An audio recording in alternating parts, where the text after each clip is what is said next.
Social media पर जो भी बवाल चल रहा है उसका कारण क्या है, ये समझने की बहुत ही आवश्यकता है। आज सोशल मीडिया का सही उपयोग है और गलत भी, दोनों तरफ इसका उपयोग हो सकता है, लेकिन हम और हमारे बच्चे किस और कैसे इसका उपयोग कर रहे हैं वो बहुत ही महत्वपूर्ण हो जाता है।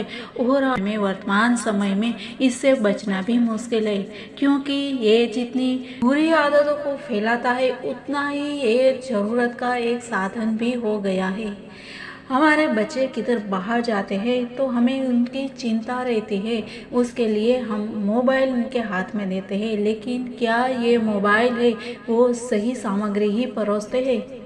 और वही बच्चा देखता है सोशल मीडिया का, तो मतलब यहाँ तक के है कि जिनको जिसमें रुचि है वो सामग्री उनके सामने आ जाती है, उसमें बिना प्रयास ही सामने आ जाती है, ऐसा हाल है। तो सभी को इससे अलर्ट रहना बहुत ही ज़रूरी है और इसी के लिए हम एक बहुत ही छोटा सा प्रयास कर रहे हैं। हम सनातन के लिए जो नई नई बातें हैं, हमारे शास्त्रों और पुराणों की बातों को लाते हैं, संत और विद्वानों द्वारा कही हुई बातों को हम लाते हैं। उनका सिर्फ और सिर्फ उद्देश्य यही है कि सभी को सही और सच्चा ज्ञान प्राप्त हो, सही बातें प्राप्त हो, इसी के लिए हमारा प्रयास रहता है। लेकिन सभी को पता है कि एंटरटेन सभी को बहुत पसंद आता है, लेकिन ज्ञान बहुत कम लोगों को पसंद आता है। जो सही रास्ते पे है उनके साथ चलने वाले भी कम रहते हैं, लेकिन गलत रास्ते पे चलने वाले झुंड रहते हैं, ऐसा तो बहुत हम देखते हैं।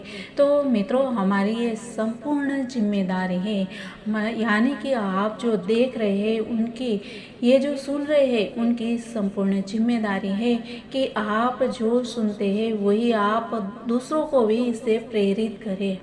तो क्या है कि हमारा समाज है वो सुधर पाएगा। अगर इसमें 10, 20, 25, 50 लोग देख रहे हैं तो सामने अगर इतना ही शेयर करते हैं तो कम से कम 100 तो लोग देखेंगे ही देखेंगे। उससे आप अगर ज़्यादा लोगों को ये शेयर करते हैं, अपनी ये बातें बांटते रहते हैं, तो हो सकता है कि 100 से ज़्यादा भी हो, कि जो 50 देखते हैं तो उससे 100 या 150 तक ये बात पहुंच पाए। और प्रयास यही करना चाहिए। इसके लिए मित्रों, हमारा ये प्रयास है उसको आप भी आगे बढ़ाइए और हम भी अपनी बात को आगे बढ़ाते हैं, जिससे समाज में अच्छी बात फैले। कल है 14 तारीख, 14 फरवरी, और 14 फरवरी कौन सा दिन है ये हमारे वडील बंधु जो है उनको तो शायद ही पता होगा, लेकिन युवा वर्ग है उनको सभी को पता है कि 14 फरवरी है वो कौन सा डे है, वैलेंटाइन डे। और ये सब हमारी ये भारतीय सनातनी संस्कृति की ये देन नहीं है, लेकिन फिर भी हमारे युवा बच्चों को ये सब पता रहता है, लेकिन हमारे तिथि त्योहार का उनको पता नहीं रहता है। तो अगर हमारा छोटा सा प्रयास है वो समाज के काम में आता है तो इसमें बुराई क्या है कि हम अच्छी बातों को फैलाएं। तो मित्रों, प्रेमानंद जी महाराज आखिर क्या बताते हैं? तो इसमें हम सभी को पता है कि प्रेमानंद जी महाराज ज़्यादातर युवा वर्ग को सही और सच्ची बात बता रहे हैं। वो हमेशा युवा वर्ग को ये बताते हैं कि गलत रास्ते पे नहीं जाना चाहिए, सही रास्ता चुनना चाहिए, और सही रास्ता ही मनुष्य की परम गति है।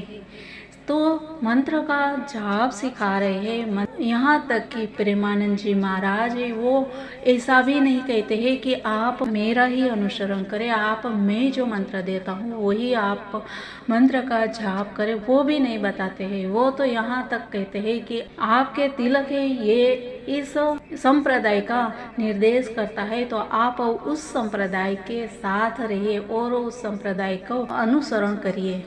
तो ये सबसे बड़ी बात है मित्रों। अगर हमारी जो बुद्धि है वो मैच्योर हो गई हो तो ये बात अवश्य ही ये समझ पाता है कि वो कभी भी ऐसा नहीं बताते हैं। मित्रों, मैं बहुत ही कट्टर सनातनी हूँ, सनातन की पूर्ण रूप से उसका अनुसरण करती हूँ। तो मुझे जो भी कोई सनातन के विरोध में, अपने शास्त्र के विरोध में, संतों और ऋषिमुनियों के विरोध में कोई बात करते हैं तो मुझे बहुत ही खटकता है। और हमेशा ही मेरे दिमाग में एक ये सवाल रहता है कि जो गुरु ऐसा कहते हैं कि मेरी पूजा करिए, तो ये बहुत ही गलत है। प्रेमानंद जी महाराज कभी भी उनके भक्तों को ये नहीं कहते हैं कि आप मेरी पूजा करिए। और सही संत यही है, वो कभी भी स्वयं को आगे नहीं रखते हैं, वो हमेशा ही अपने आराध्य जो है उन्हीं को आगे रखते हैं और उन्हीं का स्मरण और मंत्र जाप करने के लिए कहते हैं। तो ये बात सबसे बड़ी बात है और ऐसे संतों की ही आवश्यकता है। और दूसरी बात यह है कि अगर हम वृंदावन धाम कहते हैं तो वृंदावन हो या और कोई धाम हो, मित्रों हमारी ये सनातन की ही पूरी, मैं तो यहाँ तक कहती हूँ सिर्फ भारत ही नहीं, पूरी सृष्टि सनातन की है। हमारे सप्त ऋषि हुए हैं, सबसे पहले मनु महाराज हुए हैं और फिर हम सब उनकी ही संतान हैं। और इस तरह से हमारे इसीलिए गोत्र का भी विधान है, हम सब सप्त ऋषियों के संतान हैं और उस हिसाब से गोत्र भी शामिल होता है। और हाँ, हम ये कह रहे थे कि धाम का मतलब ही यही है कि वहाँ रह के सिर्फ ध्यान करना है, मंत्र जाप करना है, भगवान का स्मरण करना है, उसी के लिए धाम बना रहता है। धाम में जो निवृत्त हो गए हैं, संसार की वृत्तियों से निवृत्ति हो गई है, इसीलिए हम लोगों में आश्रम की व्यवस्था है कि हम लोगों में 4 आश्रम है, वो इसीलिए है। तो अंतिम में जो हमारे संन्यास आश्रम का जो विधान है, तो उसी में अभी कोई जंगल तो रहे नहीं है कि कोई जंगल में जाएंगे, लेकिन ऐसे धाम में रह के मनुष्य अपना अंतिम समय जो है वो बिता पाए। तो इसके लिए ये धाम बना है। तो यह भोग और शौक के लिए नहीं है। हम तो ये चाहेंगे कि सरकार को पूर्ण रूपेण उस पर प्रतिबंध लगाने की आवश्यकता है।